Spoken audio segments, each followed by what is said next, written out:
All right, I think we'll go ahead and get started. Like I said, welcome to those who have joined. We'll see if a few more folks trickle in as well. Super happy you are here. Again, if you're on this call, the goal is to learn about 51, particularly more of, we use the term enterprise workflows. That's a little bit of like marketing speak. The way I'd like to describe it is end-to-end workflows with very large data sets, particularly when you're working on a computer vision team. So I'm going to dive right into a few of the logistics. Again, if you have any kind of context at all, or you want to kind of share, hey, what do you hope to get out of the workshop and the webinar, feel free to use the Q&A panel that you should find in the Zoom toolbar um, to give your insight, and I'll share the agenda here in just a moment. We'll probably, so the official schedule on this workshop finishes at the hour-and-a-half mark. Normally, we tend to try to build in time for questions and that kind of stuff. It's very possible we'll finish closer to the hour mark in terms of like all the content. But again, with a group of this size, again, I'm happy to be very flexible on that point.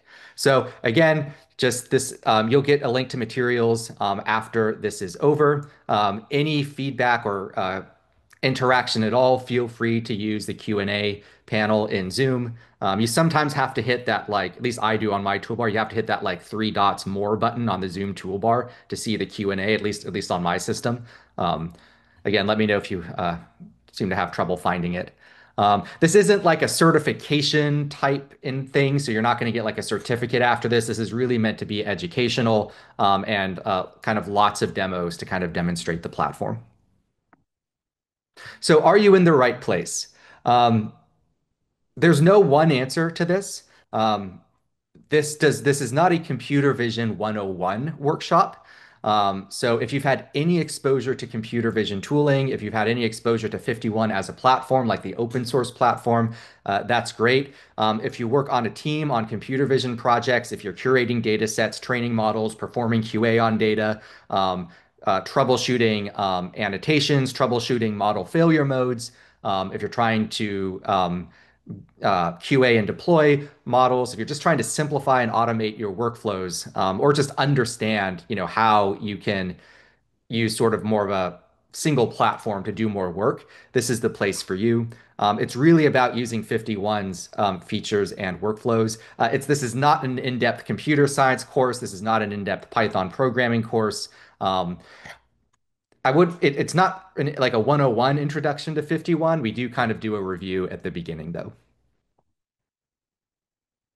So the way I kind of like to describe this is these are sort of just some kind of like guiding questions is to what this type of workshop is for. So um, if your data prevents your models from getting into production, like you're finding bottlenecks in your data, but whether it's at the annotation layer, whether it's the curation layer, whether it's at the scale layer, whether it's the trying to understand what's in your data lake or data warehouse and building training and validating models off of it later. If you don't fully understand what's in your data, if you don't understand the distribution, or you just want to learn how to train better models by curating better data sets, this is the place for you. And I'll add this as well, particularly in the 51 platform that we're talking about here, the enterprise platform.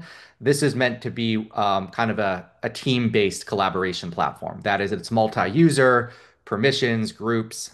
It is deployed at scale versus just an application that lives on a person's laptop. So the agenda here is to really start walking through like what are the types of tasks you need to do as a computer vision engineer. And really the goal is to be practical here. This is not a 51 sales call. The goal is to really show, hey, as a data scientist or as an ML engineer, I tend to encounter these types of problems. Or I've been trying to build my own tools and glue them together to try and solve these types of problems. And we see how do we tend to do these typical workflows in 51. So this includes where is my data and how do I pull it into a place where I understand it? So that's data set management at scale. We'll talk about how you can hook into your data lake, like Databricks, for example, or wherever your data may live, or an object store where you might have your data and how you can very easily curate based off of those sources.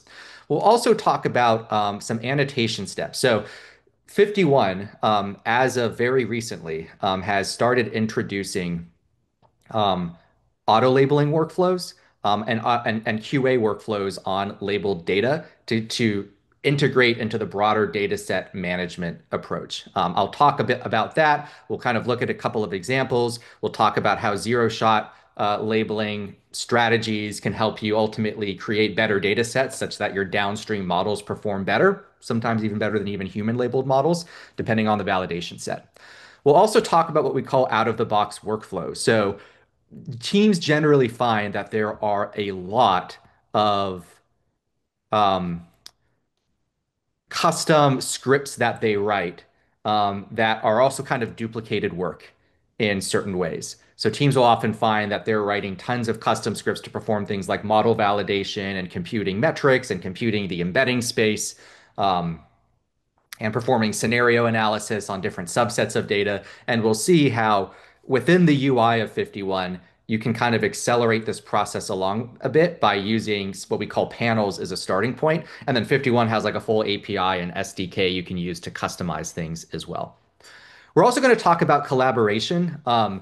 Collaboration is a little bit more of like a platform engineering topic. We're talking about like role-based access control and permissions and groups. It's kind of less interesting from a model training standpoint, but it'll at least give you a sense of, okay, if I work on a team of, maybe 3 to 12 people or even much bigger than that, um, I have a sense of how I can share my work and collaborate, as a team without stepping on each other's toes, where it will apply to the individual data engineer or computer vision engineer is data set versioning. So we'll talk about how you can version entire data sets, slices of data sets, share those versions among teams and so on. And then finally, that kind of falls into safety and security as well. There's a bit of an overlap there with what I just talked about. The idea that data security and permissions and versioning kind of sets up an audit trail that you can use to ensure that everything's going safely. And then we'll talk about some next steps. As I said before, for those who have just joined, welcome. Again, the best way to interact will be the Q&A panel that you should be able to find in your Zoom toolbar. You might have to hit those like 3 dots to get the more context menu. That'll be primarily what I'm looking at. So again, especially with a group of this size, feel free to submit questions at any time. Okay, who am I? My name is Nick Lotz. I work for Voxel 51 in computer vision. I have a very I have an engineering background. Funny enough, my academic training is actually is in chemical engineering, working with very large in silico data sets. So I never actually worked at a chemical plant. I worked in I worked in an in silico lab that was performing massive amounts of simulation, particularly on biochemical drug modeling for medical purposes. And then that took me into the broader machine learning and computer vision type context. I live currently in Nashville, Tennessee, in the southeastern United States. I've worked at companies like GitLab and Harness. Those are more like platform infrastructure companies. Now I'm at Voxel 51 working specifically on computer vision. And yeah, that's me. Just a quick note, just to put a little humanity with kind of the person leading the call. I love hiking and taking pictures of places, preferably on top of mountains. I like to do that because I sit at a desk all day working on computers otherwise, and I like to have a bit of variety. I try to take the opposite approach in my free time to sitting at a desk and try to go out in nature. Um, Again, going really quickly here, Voxel 51 is the company that creates and maintains the open source 51 toolset. We also have the paid version of 51 called 51 Enterprise, which is going to be, a lot of the features we talk about here on this call. That is a superset of open source 51. So if you've used open source 51, if you've pip installed the 51 Python library and you've used it on your computer, you'll see a lot of similarities in the user interface and the stuff I'll be showing here. It's just there's more features on the enterprise platform because it's more of a client server model and it's a collaborative workspace and there's some bells and whistles that the open source tool doesn't have. All right, that's a bright orange screen. Okay, real quickly here. Basically, 51 as a platform is data first. So many platforms you'll find are model first, where they're all about training models. And training models is obviously where we want to go. But we ultimately operate off the assumption that you can't out-train bad data. So most of the workflows you'll find in 51 are data centric. When you open up these different elements of the UI or you're performing tasks using the SDK and the Python library, you'll find it's almost always sort of like a hub and spoke model where your data set is at the center of what you do. The idea being that bad data ultimately leads to bad models, and you can only fine tune a model so much off of bad data. It ultimately will be dependent on the quality of the data it's trained off of. So poor data tends to lead to big model issues. It could lead to bias. We've seen a lot. We've seen that in like the hyperscaler algorithms that like Google and Microsoft have built. Um, um, they can cause especially in like embedded systems or in automotive, they can lead to like actual dangerous situations where, and we'll talk about a couple of examples where if the, for example, automotive software is not trained off of a representative data set, it can get into situations where it might accidentally like slam on the brakes where there's nothing wrong and, you know, throw a passenger around, or it could not see something that means it needs to dodge it because it wasn't trained on it, and then it results in a crash. And at minimum, it can just mean a reduction in model performance. You might find that your model performance plateaus as a result of not having the proper data set. So ultimately, as I said before, 51 kind of sits in the middle. It, to an extent, acts as glue between your data and the models that you build. We're going to see this in the interface here in a little bit, where everything you do has your data at the center. This is just another view of the same thing. 51 is sort of sitting at the center of where your data is hosted.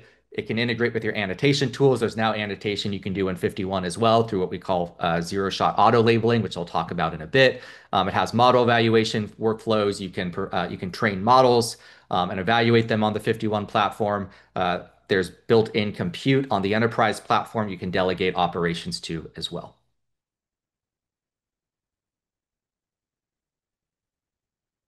So when it comes to 51, there's really three parts we're talking about. The 51 library, if you've used 51 before, it's that core Python library, you know, import 51 after pip installing 51 that you're probably used to.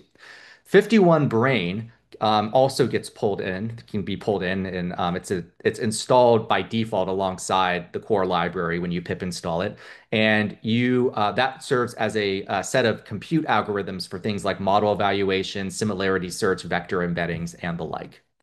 And then the 51 app, like the capital A app, that is the web service. That is the user interface that you can open as a web session in your browser.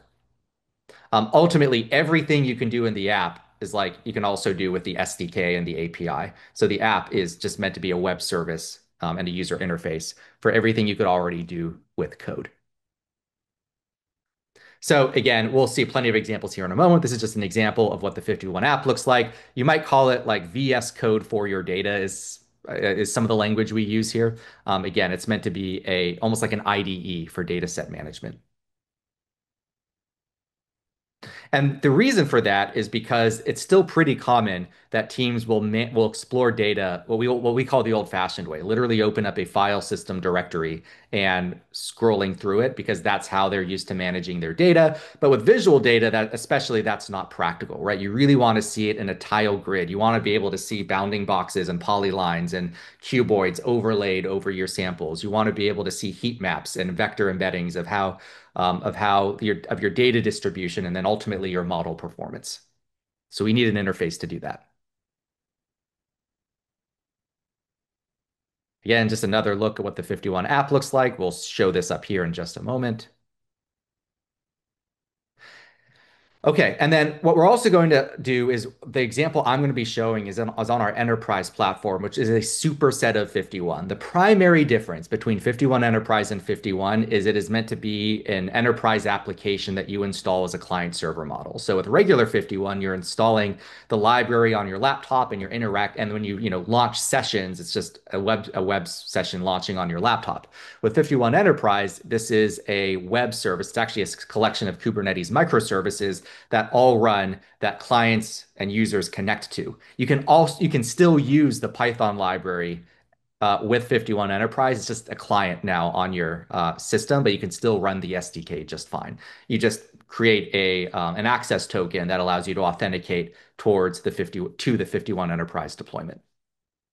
But it includes things like, again, multi-user, more advanced data set versioning permissions. Some of the features and workflows we'll talk about in a moment include things like auto labeling, cloud-backed media, data lake integration, advanced panels for like data quality and model visualization, as well as some additional out-of-the-box workflows. If you're interested, this is more of like a platform engineering graphic, but this is the difference between 51 Enterprise and 51 like open source. It's a Kubernetes microservices model, or you can actually deploy it on Docker Compose as well. 51 Teams, we rebranded it to 51 Enterprise. This is just a little bit out of date, but ultimately we have it deployed as, again, either as a Docker Compose deployment or as a Kubernetes Helm chart deployment. And then there's several different microservices that run. It can integrate with a local or an external database. There's a web service, there's an API service that then users can connect to with their Jupyter notebooks or just locally using Python. And then users will generally authenticate with their organization's single sign-on service. So we have, it'll just go hook into your identity provider. I'll show this here in a moment. And then there's all sorts of integrations to where your data actually lives. So by default, so when you install 51 on your local laptop, your data generally lives locally, unless you're like importing a mount point from like a separate server or something. With 51 Enterprise, data lives somewhere in like some cloud storage service or public or private cloud, like an object store. 51 can hook into any S3 compatible object store or your data lake. So like Databricks or BigQuery or Snowflake or something like that. Okay, so for example of how this looks, I'm actually I'm logged into 51 here, but I'm actually gonna log out super quickly just to show you that. Let's see.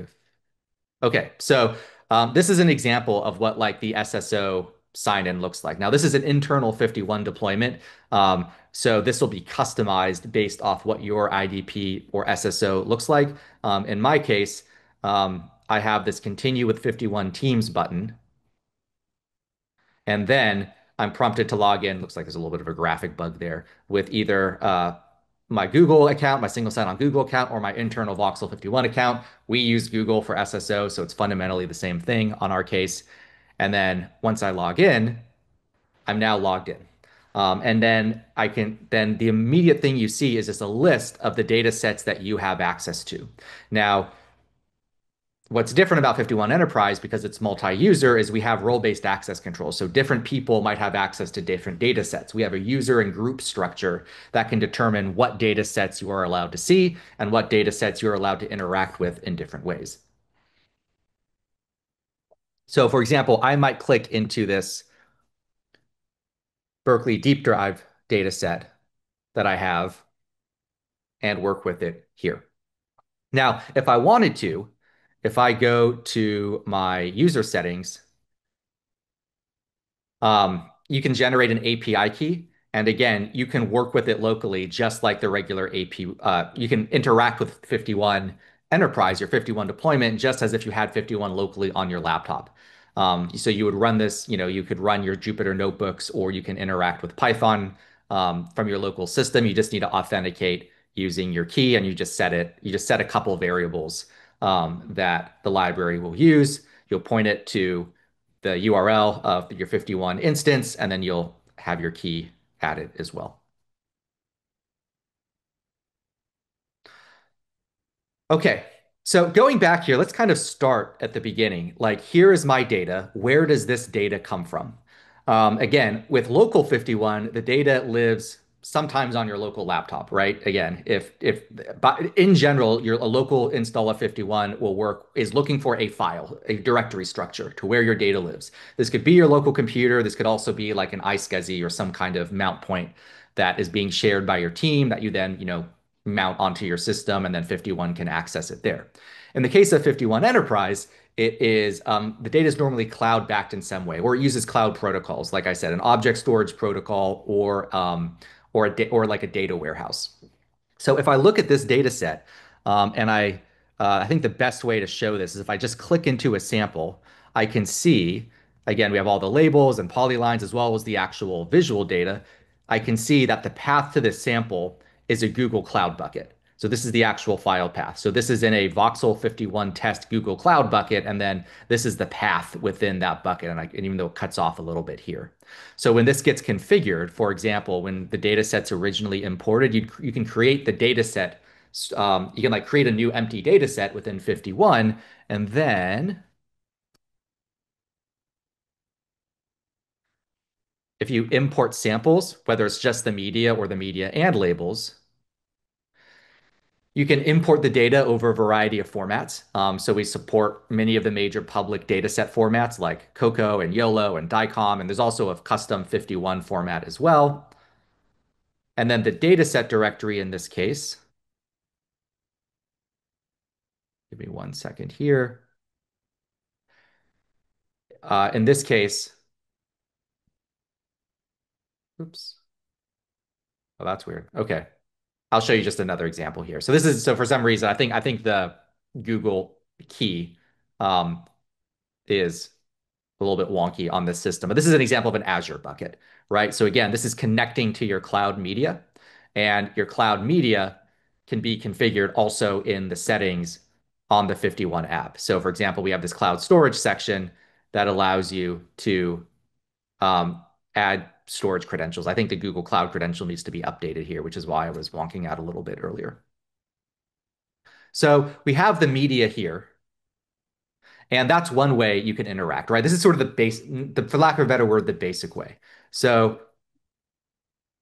your data sets can live in one place, just somewhere in the cloud, and it gets pulled in. And then when you're working with the data, it gets cached locally. So when you're working it with your web in your web browser or on your client, there is performance optimization so that the samples and the labels do get cached locally for performance reasons.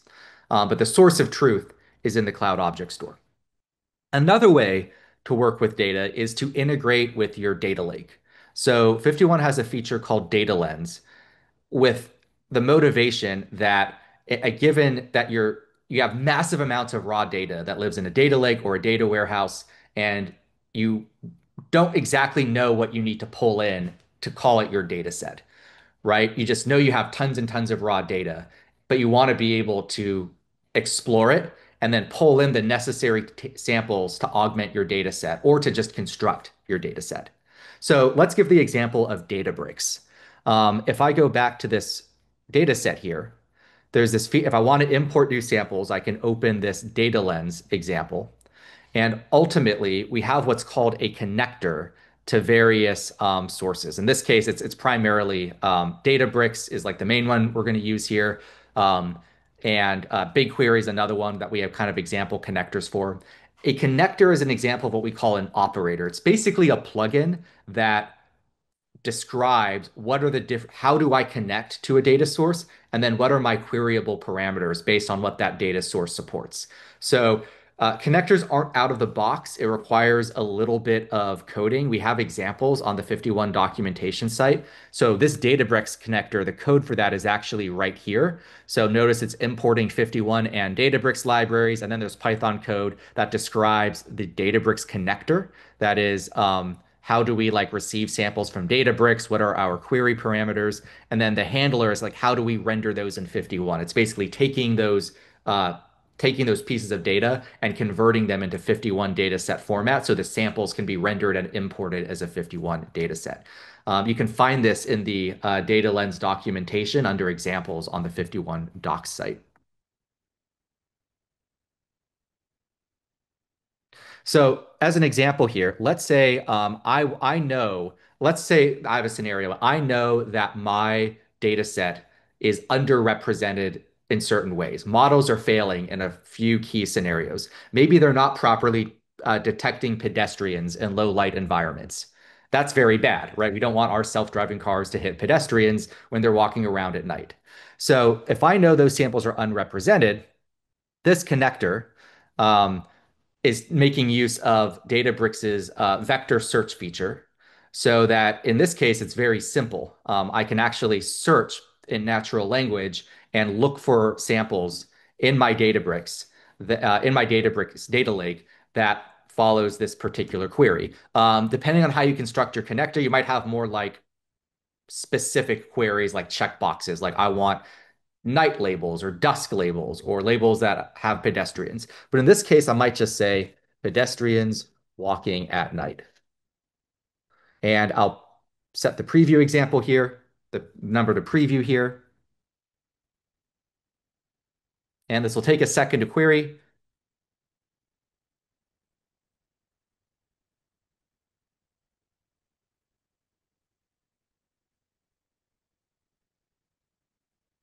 And then these are not in my current data set. These are in my data lake that I'm querying. And again, it's just pulling in this case, 25 samples. And we can see that it looks like for the most part, this is correct. So like if I look here, we can see these are pedestrians in a crosswalk. This is, I guess, a bicyclist, so it might not be a pedestrian. Um, Here's another one. And I might say I want to import this data.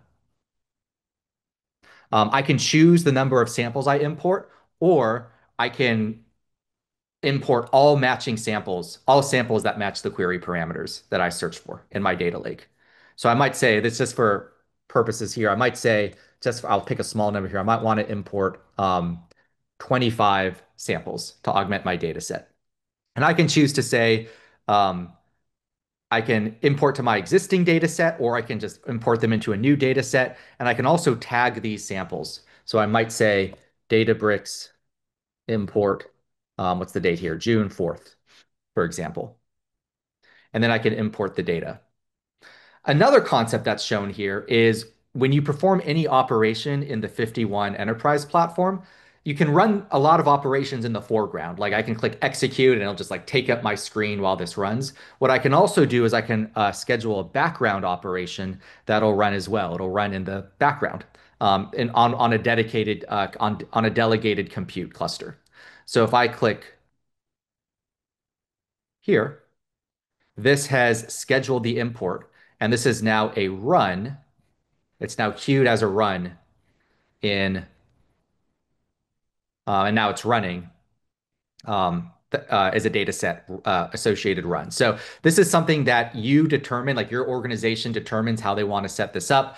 This is not using compute that lives in like 51, like Voxel 51's cloud. This is CPU or GPU that is generally managed by your organization that FiftyOne connects to.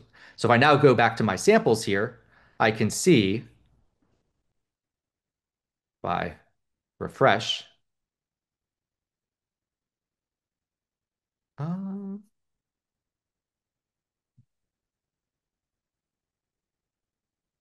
see,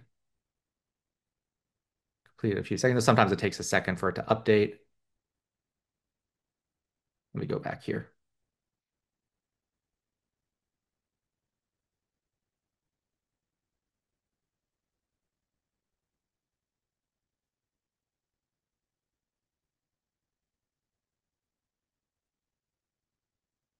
Oh, I forgot to hit the plus button to add the tag.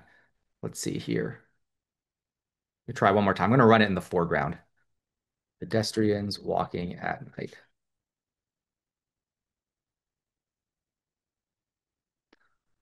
I typed the tag, but I didn't hit that plus button.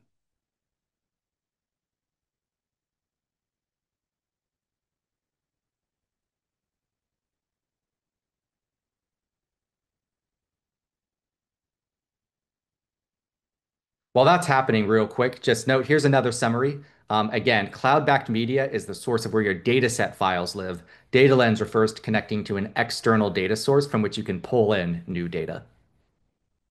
All right, real quick, I'm going to import, I'm going to say 10 this time, and I'll skip existing samples, and I'll call it Databricks import.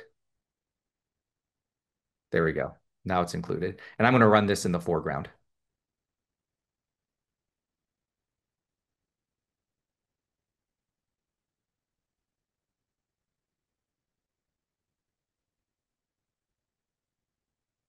I'll let that run for a second.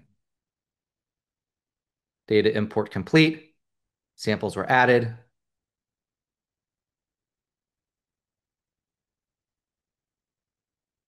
And now we see there's 633 samples. I think it skipped one because there's probably a duplicate that it found when I said 10. But now we see these samples here. And then I see here's my Databricks import.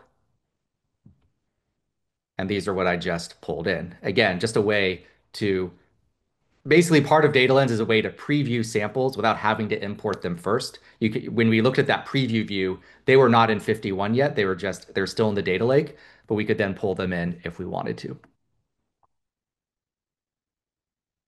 All right, this is just again that example of what a connector looks like. I showed this in VS Code a moment ago. All right, so once you have your samples, what might you do next?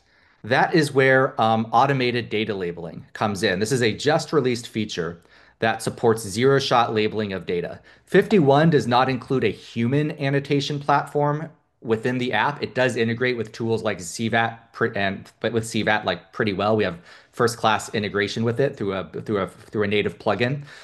You can technically also add annotations via code through the SDK. But this new feature, I'm going to switch to a different environment I have here called auto labeling, allows you to take a data set and then label them based off a foundation model and then set like a minimum confidence threshold and then review those labels.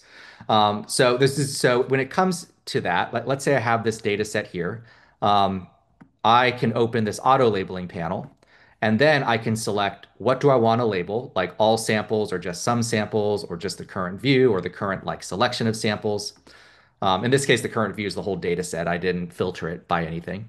And then I can select the type of model. So am I running a classification? Am I doing classification labels? Am I doing object detection? So like bounding boxes? Am I doing instance segmentation or segmentation masks?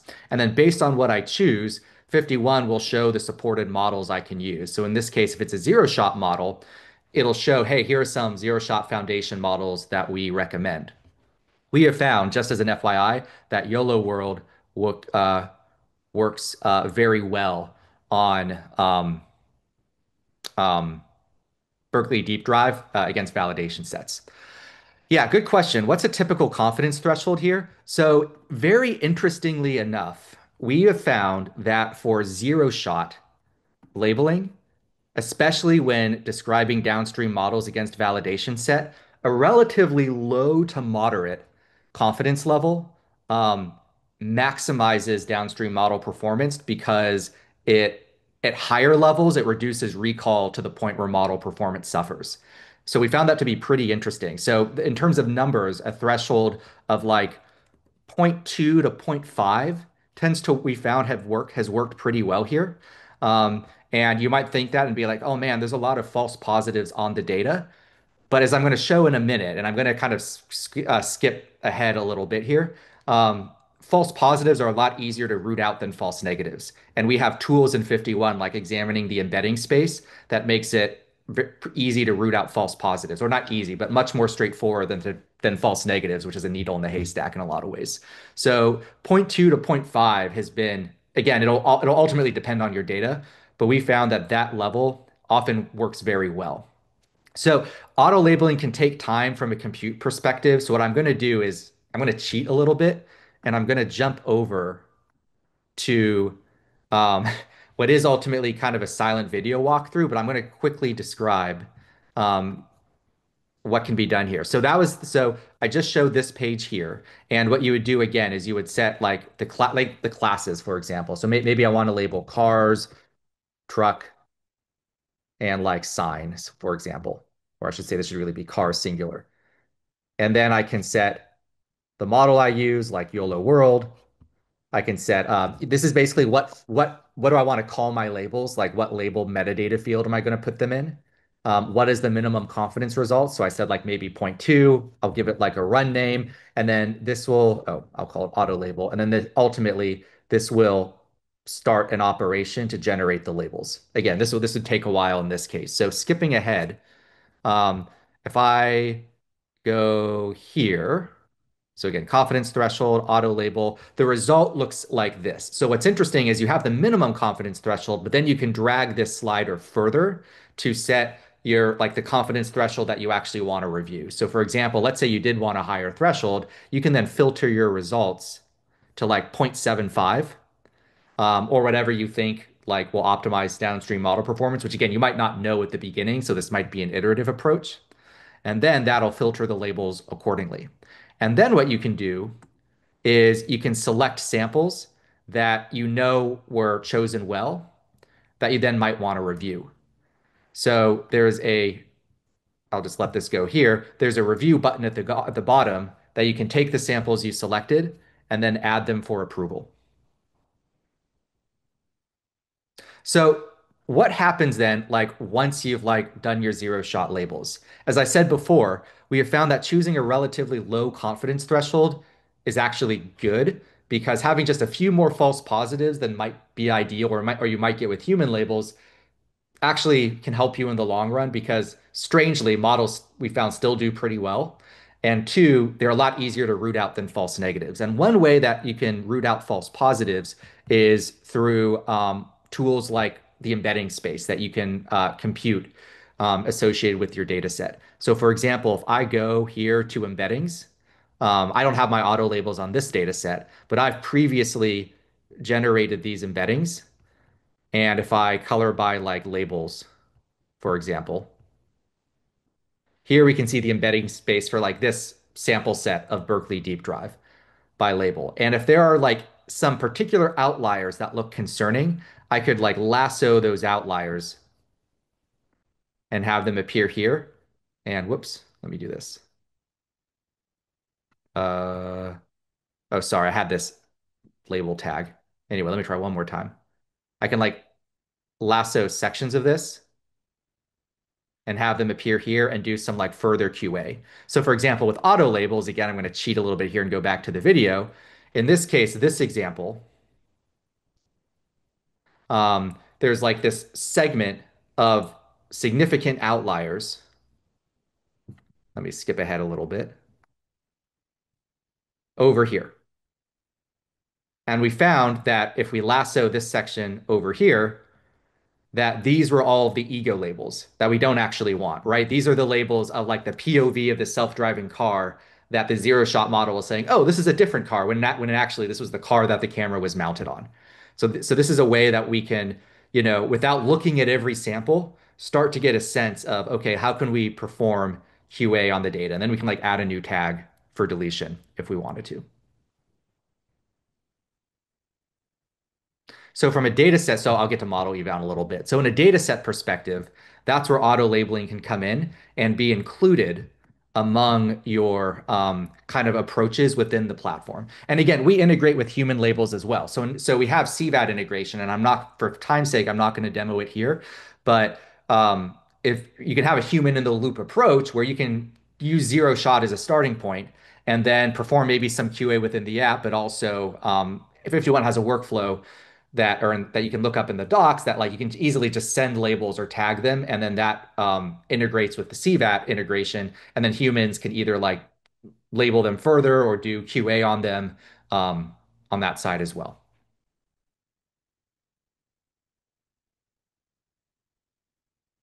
All right.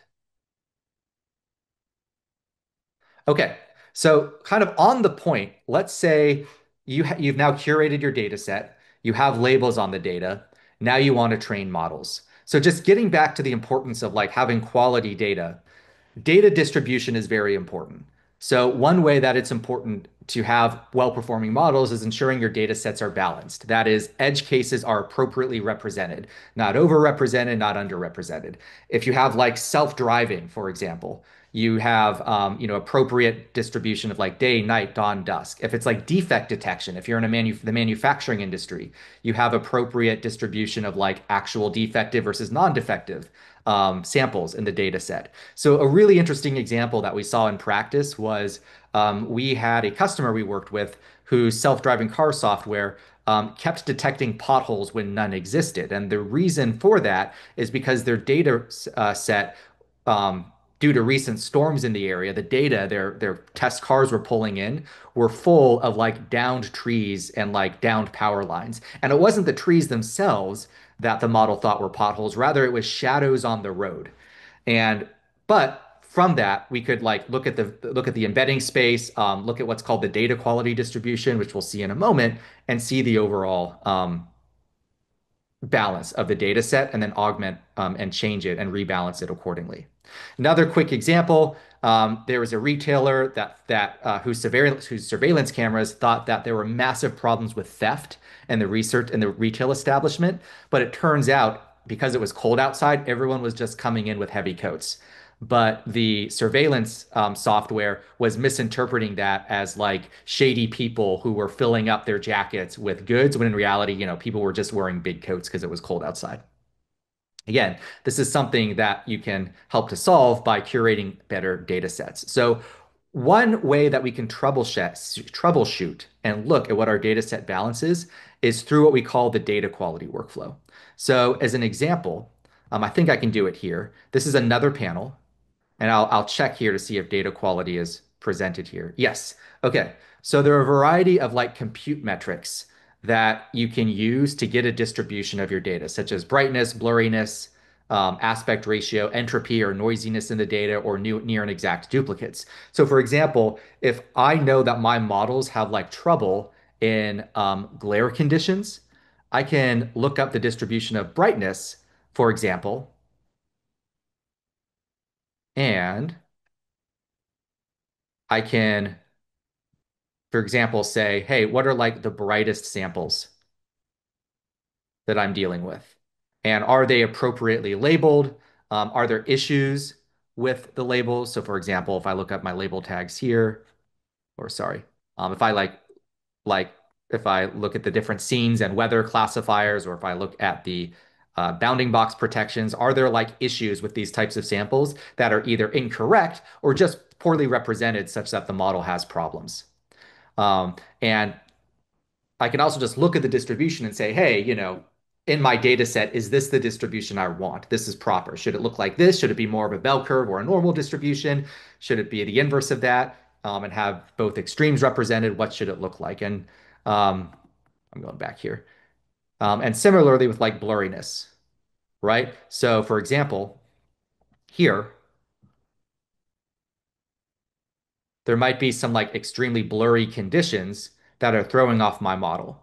Or there might not be enough blurry conditions, right? This is like glare and blurriness such that the model is unable to cope in those environments. It's not trained properly.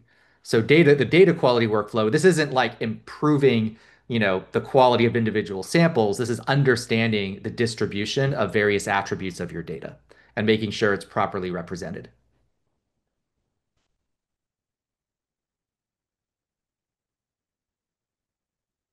And then likewise, when you're actually evaluating models, so FiftyOne doesn't have like a UI-based train my model button. It does have integrations though with programs like Ultralytics and virtually any type of model training you can do.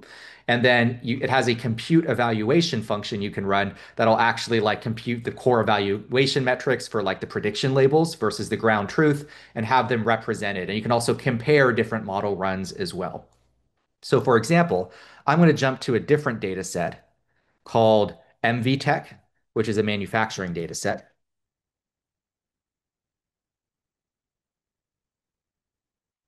And here we ran two different models. This is pretty simple. This is simply there are segmentation masks that are involved here as well to actually like highlight the defects in these samples. But we're just going to be really simple, like anomaly or not anomaly. Is this a defective sample or not a defective sample? So in this case, it's more of a classification. But so I already ran the model, already trained the models rather, and I evaluated them against this validation set. And I trained and validated two types of models. One called PADAM, patch anomaly detection, something, I forgot the full acronym, and then another which is PatchCore, which is another anomaly detection type model. And I want to see, okay, again, putting it side by side with my data, how do they compare? So what I might do here is I might go into let's see.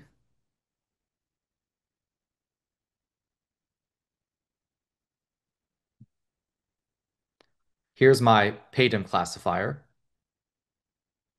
And then I can compare side by side with the patch core one, and we can gauge their performance. Now, these metrics are pretty simple. Ultimately, like accuracy, precision, recall, F1 score, because these are classifiers, they're pretty simple to compute. We can see that patch core performed better here. And we can drill into like metric performances, precision, recall, F1, class performances. Again, this is simple because this is just anomaly versus normal, but we saw that there was like a metal nut specific class performance you could do as well. But here it's 198 samples. Confusion matrices. So what are the distributions of false positives and false negatives per model? So for example, part of the issue with the PATM model is it predicted anomalies when they were actually normal. So there's a lot of false positives. It mistakenly identified defects where none existed. Um, I don't have the example here, but again, it's not in this version of FiftyOne that I'm running, but very recently as well, FiftyOne released what is called, let me go back a few slides, scenario analysis. So just going back here, alongside like those core model evaluation metrics, let me go back here. There's also the scenario analysis tab you can open up, and this scenario analysis tab in that same pane here I showed, it's just not available on this version. What this does is it allows you to really drill into subsets of data and see, okay, for example, back in like the BDD data set, how do I compare my model performance specifically against like day versus night samples? So when you end up comparing that, you can see like the distribution here of like true positives versus false positives for different model runs. You can see the ground truth versus predictions here on this radius for like precision, recall, F1. Ultimately, you want this like circle to fill up, right? And that shows like a well-performing model that the model compares to the ground truth very well. So again, these are just more metrics you have at your disposal to iterate on when it comes to model eval. I should have mentioned as well that when you click on these, so for example, if I select here, these are all the false positives from this eval class from this PATM model that did classification. And if I click on this, it'll filter by those samples as well. So I can start to say, hey, is there anything particular about these samples that I labeled as normal according to the ground truth, but that the PATM model thought was an anomaly? And again, you can start to ask yourself those questions as well, right? So patch core thought it was normal. The ground truth says it's normal, but this model thought it was an anomaly. And likewise with all the rest of these samples.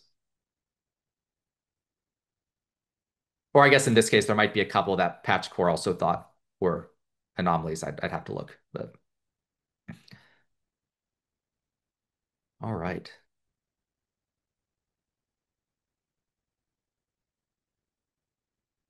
Okay. So last couple things here are when you're working with data sets, this is a little bit more like nuts and bolts. Um, Again, we discussed data set curation, auto labeling, evaluating model runs. When it comes to like sharing and managing data sets, again, the source of truth of these data sets are in the cloud. What you can do though is data sets are extremely filterable. And as you filter and like drill into different parts of the data, you get what's called views here at the top, right? So for example, like this is what's called a view, right? These 10 samples that actually represent this cell on the confusion matrix. And any type of view is clonable, exportable, shareable. So if I wanted, I could like create a whole new data set based off this view. In this case, just 10 samples, right? So this is kind of a contrived example. Or I could export it as like a tarball, where I can actually export the samples themselves out of FiftyOne. Or I could share a link to this particular view. So I might say, hey, this view of, PATM false positives, I want to copy the link and like share it with a colleague. And then, the people that can view this view are ultimately the people who have access to this data set. So in addition, if I go to this history tab on the data set, I can create snapshots of the data, also revertible snapshots. So let me actually go back here because remember I changed the size of the data set in my Berkeley Deep Drive example because I imported like 10 or 9 samples from using Data Lens from Databricks. So I might say, okay, this is a good time to take a snapshot, or I really should have taken a snapshot beforehand, right before I did the import, but it turns out a previous snapshot I did um, um, was after another example of the import. So this is misleading. This after Databricks import was actually after a previous Databricks import. So this is actually my before snapshot before I did the one today. So I can create a new snapshot and say Databricks import, June 4th. I could give a description and that saves a new snapshot. And this just creates um, um, a Git style, right? Like data set history tree of um, of your data set. So again, it says 9 samples were added and then 1 were deleted. That's a little bit misleading because I did the skip duplicate samples feature. So it actually imported 10 and then deleted 1 duplicate. So I didn't delete it myself. But if I then look here, I can now see here's my current state. Again, I can share the current state, but what I can also do is drill into previous snapshots as well. So if I go back to history, let's say I want to revert. Let's say that like there's problems with this data, or this wasn't supposed to happen. I want to revert this data set back to a previous state. I can browse into that previous state, like the snapshot from 2 months ago. Notice I'm told at the top, hey, this is the current version you're on. I could jump back to the latest version, or I could clone this snapshot to a new data set or I can roll back this data set to the snapshot. Danger zone, rolling back to a previous snapshot does delete all later snapshots. You're reverting back to that previous state and you lose the snapshot since. So a good practice is to clone to a new data set just to preserve that history. But if I do click rollback, which I'll feel comfortable doing here, again, this kind of an are you sure statement. Notice the count here will change in a moment, or at least it should change in a moment. Yeah, notice it's back to 6:15. This is now the latest snapshot, right? I lost my other one. So again, be careful about doing that.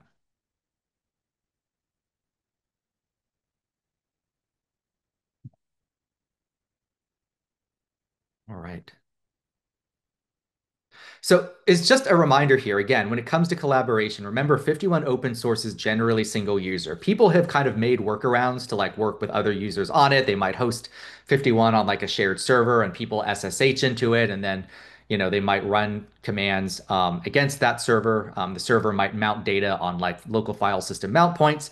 But the idea of this 51 enterprise is it's multi-user by design. So you log in using SSO. If I go to like if I go to the settings for the platform here, I'm an admin on this. We can see that we have, teams of users here, and then each of them have roles. And those roles are described here under security. So whether you're an admin, member, collaborator, or guest, pretty standard role structure. This will determine the type of ways you can manage these data sets. On top of that, you can also create groups. So I might add users to one or more groups. So for example, like the QA group here, and I might say, I might add this QA group. Uh, yeah, here you go. This includes me and then a colleague of mine named Jimmy.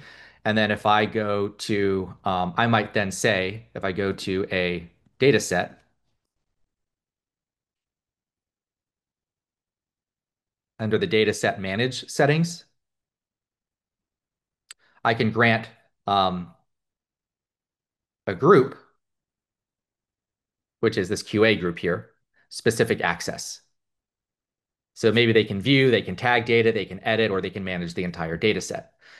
So again, this is just where the permission structure comes in so that you can manage your data sets in this way and enforce, proper boundaries as well amongst your data. So again, remember your data lives in like cloud object stores or in a data lake. Ultimately, though, the connections to those are at the data set level, or the ability to like import data to those are at the Data is viewable at the data set level, and that's where the permissions kick in.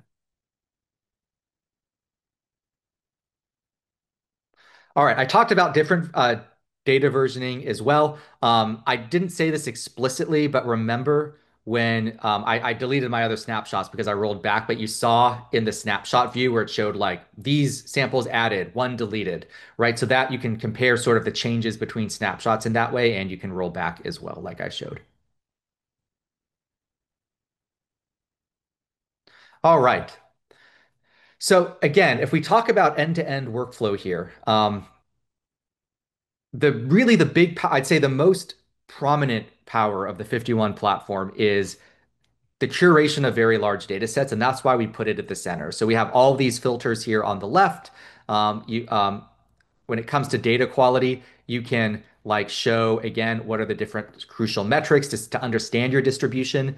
Now you can perform zero-shot labeling on them. Again, this takes a while, but I showed how with zero-shot labeling, you can also like examine the quality of those labels through like embeddings and then start to, perform QA with human in the loop annotation as well through integration. Once you train and validate models, the model eval panel allows you to compare model performance. Again, I used it on the MV Tech data set, and show and drill into comparisons between crucial model metrics. So ultimately, again, the goal here is it's a multi-user kind of data-centric experience that is fully, compatible with the SDK as well. So like I said before, um, I said this would, take about an hour or so to get through. So thank you so much for bearing with me. What I want to now do is if there are any other questions from anyone, I want to open it up to the group. Any questions about anything I've talked about, any other topics you were kind of you were interested in and wanted to discuss before I talk about next steps. Anything at all.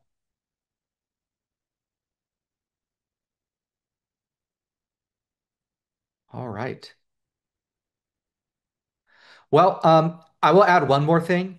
If you're interested in like the zero shot labeling, I know there's a question on that earlier. We just published a paper on it. If you're interested in it, um, let me find it real quick. I'll paste it right here.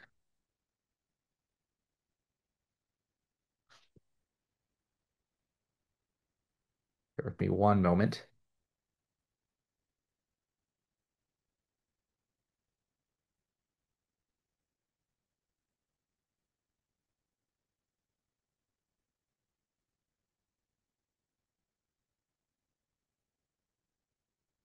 You should be able to see this. This was just published by our ML research team, and basically it describes exactly what I talked about. The fact that zero-shot labeling actually works very well now, and that surprisingly, if you put a relatively low confidence interval on it, you're going to see some false positives, but that has a smaller effect on downstream models than you might think. Sometimes it counterintuitively makes those models perform better, especially in less represented classes in your data set. And then on top of that, it's also easier to troubleshoot and improve quality later. It's better to have a slightly lower confidence interval than one that's too high, and now you're trying to identify false negatives, and that's always much harder than identifying false positives. All right. In terms of next steps, there's a few QR codes here. I know, just based off the nature of the platform, this isn't a SaaS platform. So this was mostly demo and concept based. If you're interested in trying and kind of looking at the platform and kind of more depth and exploring around yourself, obviously we have open source 51, but for the features and kind of enterprise deployment I showed, we have a try.51.ai deployment. Um, it is somewhat limited in the sense that it's pseudo read only, even though there are some automated workflows you can do and tutorials you can take, but you can explore and start to see the different features that I talked about. And again, if you're like interested in a more full featured demo, there's a QR code there that can get in touch with our computer vision engineers that lead these demos. And then also, feel free to follow us on LinkedIn as well if you just want to stay in the loop. With that said, folks, any final questions before we wrap up the workshop? Going once, going twice. All right. Well, thanks so much for your attendance again. Hope you have a great rest of your Wednesday. And yes, feel free to reach back out or follow up with us if there's any way we can help you in any part of kind of your computer vision journey or workflows. So thanks again, folks. Have a great rest of your day.